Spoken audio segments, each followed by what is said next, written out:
ECOWAS should end reckless exploitation of mineral resources by foreign powers in Niger, other West African nations, Falana warns. Hi guys, welcome back to the news. If you're just joining us for the first time, you're very much welcome. I sincerely appreciate your presence. Kindly subscribe and please don't forget to give us a thumbs up. Thank you, my country people. The human rights lawyer Femi Falana has urged the leaders of the Economic Community of West African States, ECOWAS, to support the struggle to end the reckless exploitation of mineral resources of Mali, Niger Republic, Burkina Faso, and Guinea and other African countries by imperialism. The senior advocate of Nigeria also urged the leaders of ECOWAS to approve the proposed limit tenure of the elected African presidents to 2 terms without any further delay. According to the senior advocate of Nigeria, this is in view of the wave of military coup d'etat spreading across the region. He noted that Gambia and Togo opposed the proposal in 2015, while in 2022 the proposal was also opposed by Cote d'Ivoire, Senegal and Togo. Falana, who made this known at the West Africa Civil Society Week on August 29, 2023, held in Lagos, said apart from 1 or 2 members of the member states of the ECOWAS, democracy cannot be said to have come to stay in the region. He explained that the extent to which the wind of coup d'etat is blowing across the continent ought to be arrested by progressive forces in Africa, adding that ECOWAS leaders should appreciate the anti-imperialist dimension of political crisis in the Burkina Faso, in Mali, in Guinea, and also in Niger. According to Falana, ECOWAS should support the struggle to end the reckless exploitation of mineral resources of the 4 countries and other African countries by imperialists. He said, following the manipulation of constitutions to pave way for tenure by elected presidents, ECOWAS leaders proposed to limit the tenure of elected presidents in 2 terms. In 2015, the Gambia and Togo opposed the proposal. In 2022, the proposal was proposed, again by Senegal and Togo. And in the view of the wind of military coup d'etat sweeping across West Africa, the ECOWAS should approve the proposal without any further delay. And happily, ECOWAS leaders have abandoned the plan to wage war against Niger Republic, since ECOWAS has opted for dialogue and a military junta in Niger has proposed a 3-year political transition. The sanctions imposed by the ECOWAS should be lifted.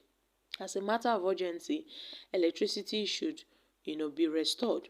Now, the ECOWAS leaders should appreciate the anti-imperialist dimension of the political crisis in Burkina Faso, in Mali, Guinea, Niger.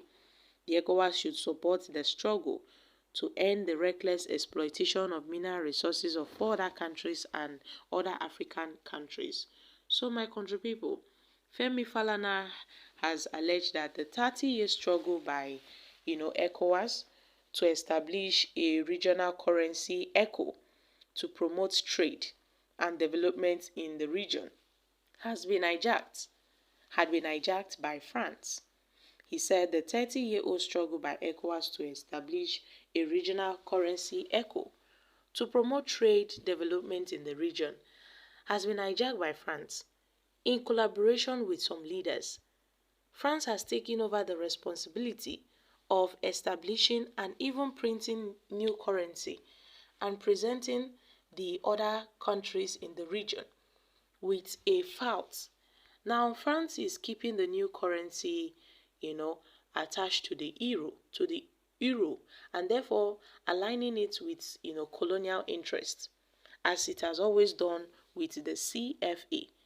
The implication is that the other 7 West African countries can only join on conditions established by France and will not accept the conditionalities imposed by France.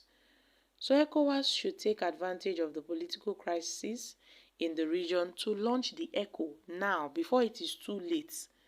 Now, last Friday, France ambassador to Niger, OT, Sylvain, was ordered to leave within 48 hours.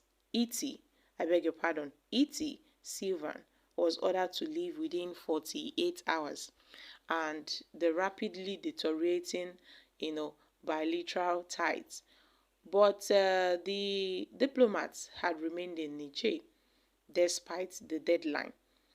In supporting the difference of the ambassador, the French President Emmanuel Macron has applauded Mr. Iti for staying put. Macron has said that they do not recognize those who carry out the military junta, that they don't recognize the military junta that carried out the coup. They are there to support the president, who has not stepped down, and besides, they will soon, remain engaged. And France should be advised to withdraw the ambassador and not use the crisis to attack Niger. As far as international law is concerned, Niger is a sovereign nation, notwithstanding the coup d'etat. The attention of President Macron ought to be drawn to the case of the Uganda v. Commissioner of Prison, Exploitation Michael, in the decision of a high court in Uganda. So my country people, Femi Falana he really said a lot concerning how ECOWAS should first of all put an end to reckless exploitation of mineral resources by foreign powers in Niger, in other West African countries, Burkina Faso, Mali, Niger Republic, and other, African countries. So my country people, what are your thoughts on this? Because this reckless exploitation of natural resources remains the main cause of coup in West Africa. And if the ECOWAS doesn't address these issues, then it would lead to more driving political unrest in the African countries, and it will lead to more coup in the African countries if this is not controlled. So my country people, I'm dropping here. Kindly share your thoughts concerning this in the comment section. Thank you. Bye for now.